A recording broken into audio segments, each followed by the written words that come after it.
Hi everyone, welcome again to another Teacher Joseph podcast. Well, it's very cold outside today, and we're going to have a little look out my window and we're going to describe what I'm seeing there. But before we do all of that, I want to read a story which is in today's news. And this story is all about Guinness. Now, I'm sure you know Guinness. It's the very famous beer that comes from Ireland. Well, that very famous beer that comes from Ireland is in short supply. And that means that it's very hard to get at this time of year. And many pubs are saying that if they can't get it, they're going to be in severe trouble. It says here, pubs warn Guinness being limited could cripple their business. And then it goes on to talk about various pubs around the UK. One here says usually he gets 12 50-litre barrels a week. But he says that on Wednesday he was told he could only get one a week because of allocation limits imposed by the people who own Guinness. Landlords, that's pub landlords across the country, say their distributors have been allocating them less Guinness than usual to make sure there's enough for over Christmas. Over the past month, we have seen exceptional consumer demand for Guinness, a spokesperson for the company said. We have maximized supply and we're working with our customers to try to manage the distribution. And then it says here that one of the landlords in a pub in London, he has 3 pubs, I think. He says here that his supplier has restricted his supply of Guinness to 1 keg per pub. Now, a keg is a barrel of beer, okay? We call them kegs of beer. It's those metal barrels that you see them taking into the pub. This pub owner says that's only 10% of what they need. He says he's managed to catch some from another supplier that will take him up for another week or so, but he says he still doesn't have enough. And there's more pub managers in this story saying that they're scrambling to secure supplies. If you scramble to get something, it literally means that you're going around very quick, literally on the floor trying to move.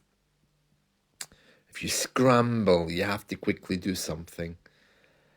It's been hard work, says one of the operations managers at the pub chain, Katie O'Brien. He says he's not sure whether the 7 Irish pubs will have enough Guinness to even last the weekend. He says it's a really bad situation for all pubs. Another one here in Finsbury Park in London, another Irish pub, he says his pub has a small cellar, which means that he can store a lot of Guinness, and it's causing a problem. Yeah, we'll see. There's a few problems here. First of all, we have many Irish bars, and of course, Guinness is required to run your Irish bar. Secondly, there's the amount of beer that our young people drink, and it's saying here that a lot of young people now, they have a very particular game that they like to play, which is called Reaching the G.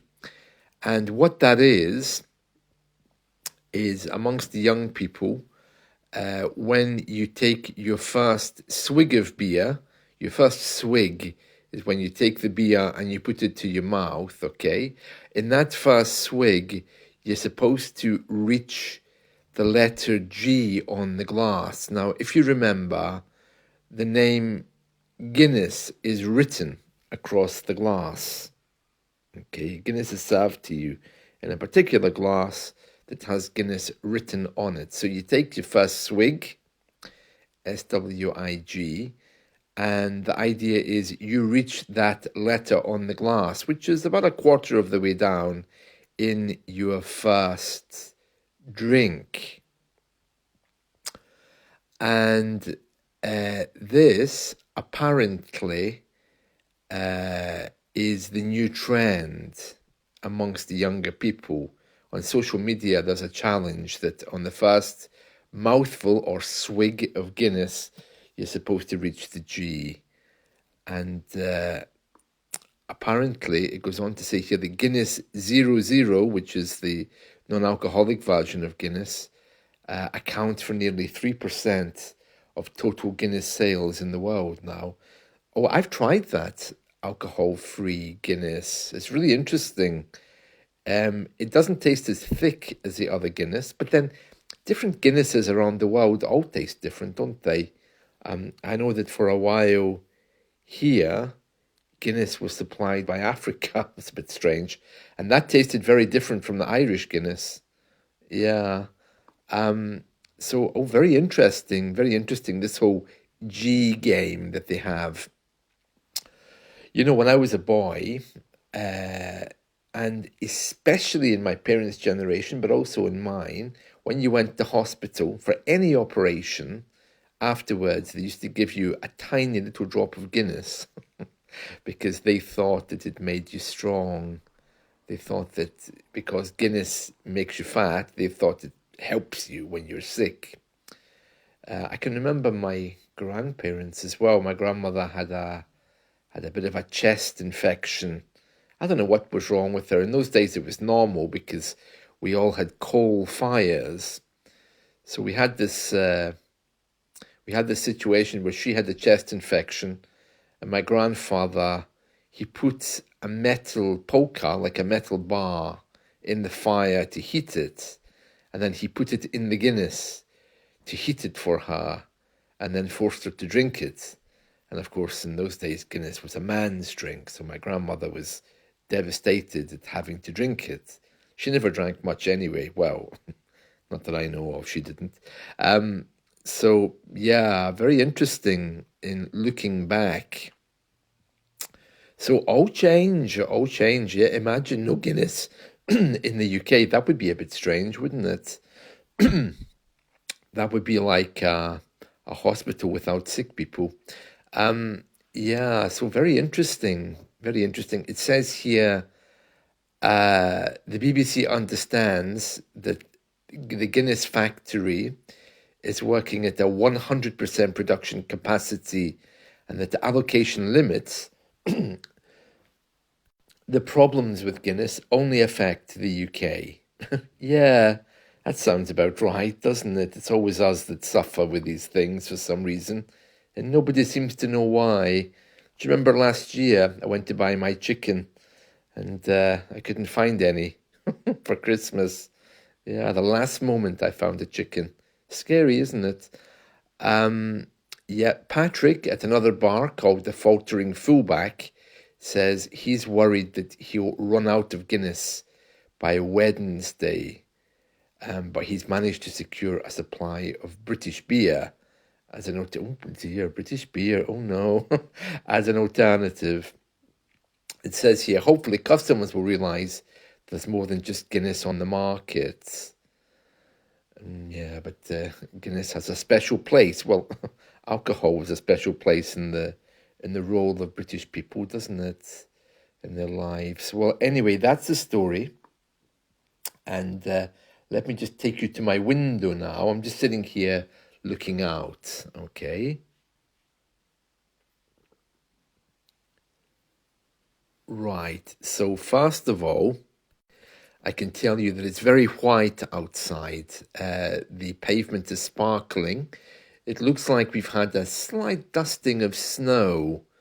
It looks kind of like, you know, on those sweets you get from Brazil, they're like chocolate and they have a light dusting of a white powder on the top. It's kind of like that. It looks like someone's come along and put some white powder on the streets. It's almost romantic, but very, very dangerous. Cars are driving slowly past. I can see that people are walking, but not very well.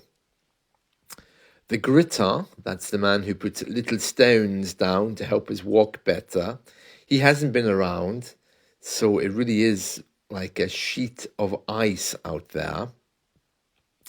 I know that because of the way people are carefully walking outside. The mood really is cold. It's one of those things that if you touch the metal fence, your finger would stick to it, you know. It's one of those kind of moments. It's very Christmassy. It looks like a nice Christmas scene. The only thing missing is the child begging, you know, as we always see on the Christmas card scenes. Yeah, so it's nice. It's lovely.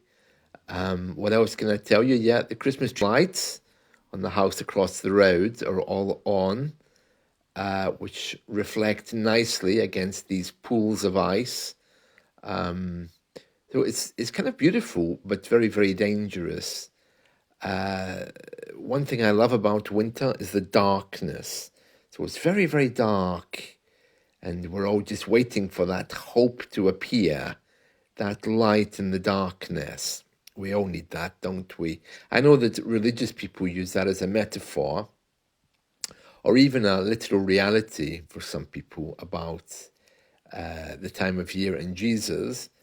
However, I like to think of it as every moment it's possible to have a little light coming into our minds. You know, sometimes we get so pulled down with trying to learn English and our thinking becomes a bit dark. And all of us need a moment, a little spark that gets us going.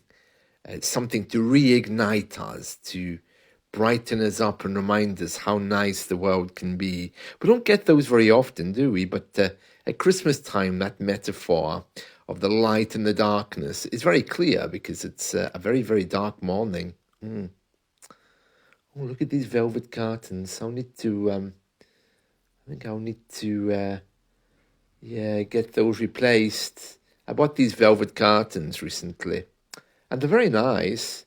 Makes the place look very gothic, but I don't think they're quite heavy enough to keep out the cold. So I'll need to maybe need to put a heavier pair up. Anyway, getting back to the scene outside. There's Mrs. Smith that lives across the road. She's always at the window looking out. I don't know whether she's lonely. At this time of year, many people are lonely. And the apartment next to me is empty. That's the old lady that passed away. That was sad. That happened this year as well. And what else can I tell you? Yeah, the roads are glistening. Oh, there's a dog wandering around very proudly, trotting past the window. He's obviously going somewhere to get his morning offering of food. No sign of any birds, and it's just pitch black, very, very dark. So if you're into poetry or the arts, very inspirational, especially when you think about it affecting your thoughts, and when you're searching for that inspiration or that moment where you can bring the season alive by using the metaphor of, being inspired to do something. Yeah, that's a nice thing about the dark nights. But the not so nice thing is that energy prices are going up in January. So, that's another worry for many people. But we're not there yet. But these dark mornings are indeed beautiful. And there we are. So that's it from me. I hope you've enjoyed this. Just one final little thought, and that is the sparkling on the ground. It's almost romantic looking. I'm glad I'm not going out today. Thank goodness we have the internet. We can keep in touch with people around the world. That's it. See you. Bye.